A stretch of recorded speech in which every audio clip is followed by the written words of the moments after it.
Lewis Hamilton just revealed what really happened during Ferrari's post-season test, and it's worse than anyone thought. Ferrari systems failed him on multiple laps, and now internal sources say the entire 2026 program might be based on flawed data. If this isn't fixed before the design freeze, Ferrari could start 2026 with a car that's already broken and no way back. We've broken down every system Hamilton exposed and what this means for Ferrari's future, so smash that subscribe button now before this story disappears from the paddock. Lewis Hamilton stepping into a Ferrari cockpit for the first time was always going to be historic.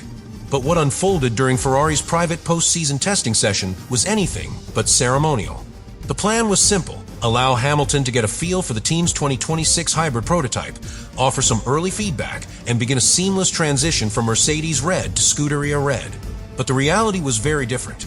By the end of the day, Hamilton had delivered one of the most uncomfortable technical debriefs Ferrari has ever received from a driver, especially one who hasn't even officially started racing for them yet. The test took place behind closed doors, away from the cameras, with Ferrari hoping to quietly collect system data.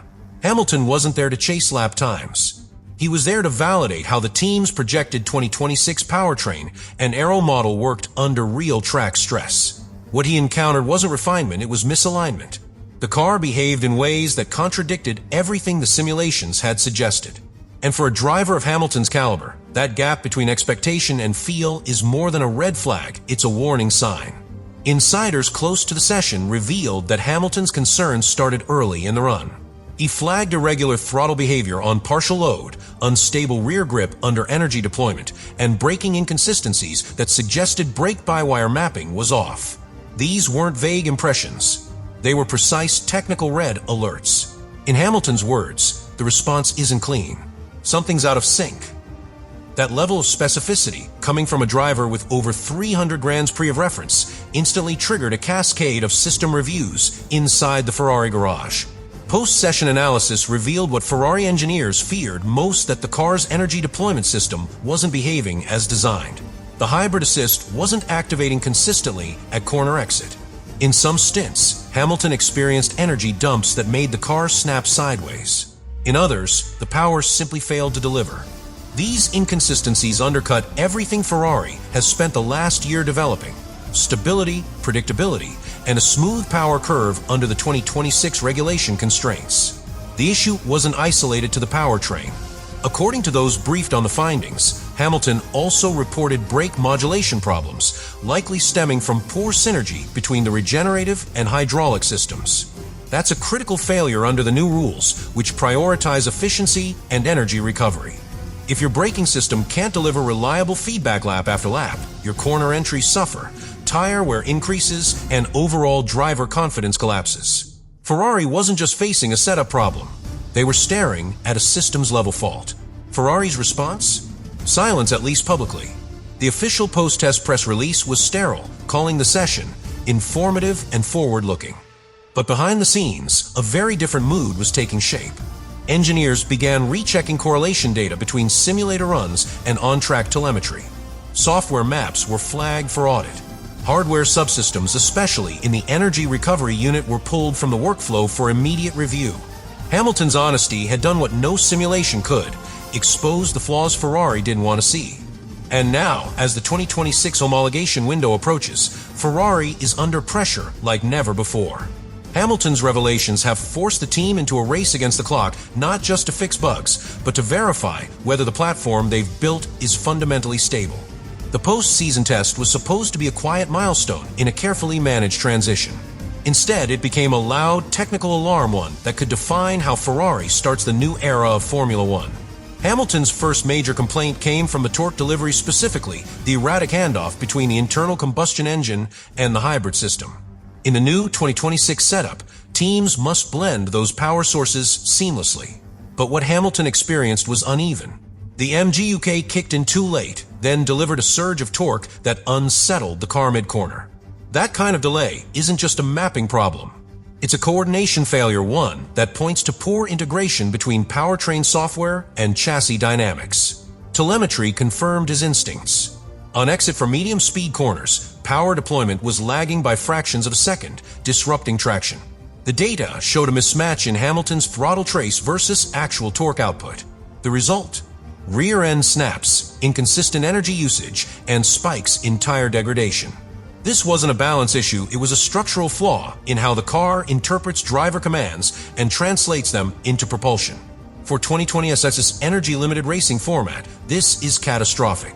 Hamilton also detected instability in braking, a byproduct of Ferrari's brake-by-wire configuration. Under the new rules, regenerative braking from a hybrid unit must be synced precisely with hydraulic input.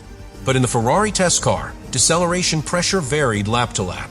Hamilton described the pedal feel as floating, a telltale sign of poor regen modulation.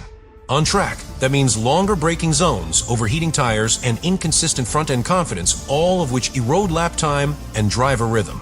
Even more damning was the discrepancy between simulator expectations and real-world behavior.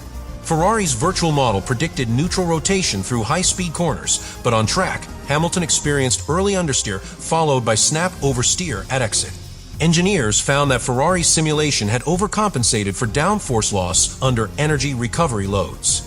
That means their entire sim-to-track correlation model is off a dangerous place to be this close to a regulation reset. The hybrid's cooling performance was another red flag. During the session, Hamilton ran a medium-length stint that exposed energy unit overheating. Power delivery tapered off after lap 10, a sign that the system couldn't regulate internal battery and inverter temps under race-like loads. With 2026 rules limiting cooling capacity to promote aerodynamic cleanliness, Ferrari now faces a trade-off between airflow and power retention. Hamilton didn't just flag the issue. He exposed a structural compromise in packaging. One overlooked issue came from the differential. Hamilton reported erratic traction out of slow corners, especially on uneven surfaces. The data confirmed aggressive differential locking during early throttle phases. Ferrari may have tuned this to improve rotation during initial testing, but under long-run conditions, it destabilizes the rear and magnifies tire wear. This is another symptom of tuning for lap time, without understanding real stint behaviors, something Hamilton is known for detecting better than almost any other driver.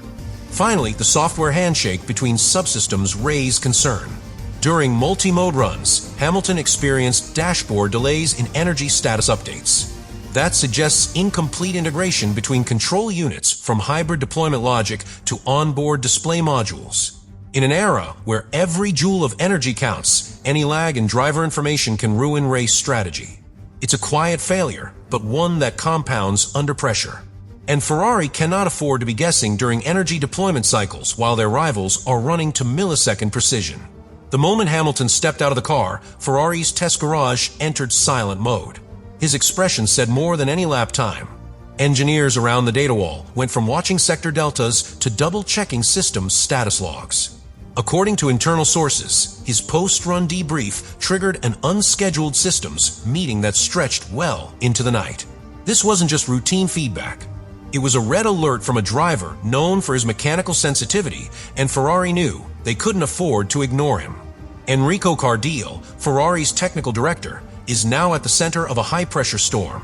He had publicly backed the 2026 car concept as a measured, robust platform meant to deliver stability through the hybrid transition. Hamilton's report destroyed that illusion in minutes. The fact that these inconsistencies weren't caught earlier suggests that key integration tests had been rushed, or worse, that internal validation metrics had been misread. Now, Cardile has ordered a full audit of subsystem synchronization and energy behavior. One of the most sensitive areas under review is the simulator team. Their model, built over months with thousands of computing hours, had predicted a car with smooth energy transitions and controlled rotation. But Hamilton's real-world experience revealed a miscalculation in core physics inputs, particularly in how hybrid assist affects mechanical grip. Engineers now face the nightmare scenario, a simulator that can't be trusted. That means all setups, aero maps, and driver prep sessions leading into 2026 are based on faulty assumptions. To protect development confidentiality, Ferrari has activated internal protocols limiting access to system-level data. This isn't normal for off-season operations. Documents are being segmented by clearance level. Engineers from different departments are no longer seeing full hybrid maps unless directly involved. Even software logs are being restricted to avoid leaks. Ferrari is treating this like a competitive security breach, not because rivals hacked them, but because one of their future drivers just uncovered a weakness big enough to tilt the 2026 grid. There's also political tension building between driver camps. Charles Leclerc, who had been providing the baseline feedback for the 2026 prototype, now finds his authority contested. Hamilton's technical readout has thrown doubt on the earlier direction. And with such little time before homologation, Ferrari may be forced to pick a development path Leclerc's feel for the car or Hamilton's demands for correction. That decision carries weight far beyond testing. It will shape who holds influence inside the garage once the season begins. Strategically, Ferrari is facing a dilemma.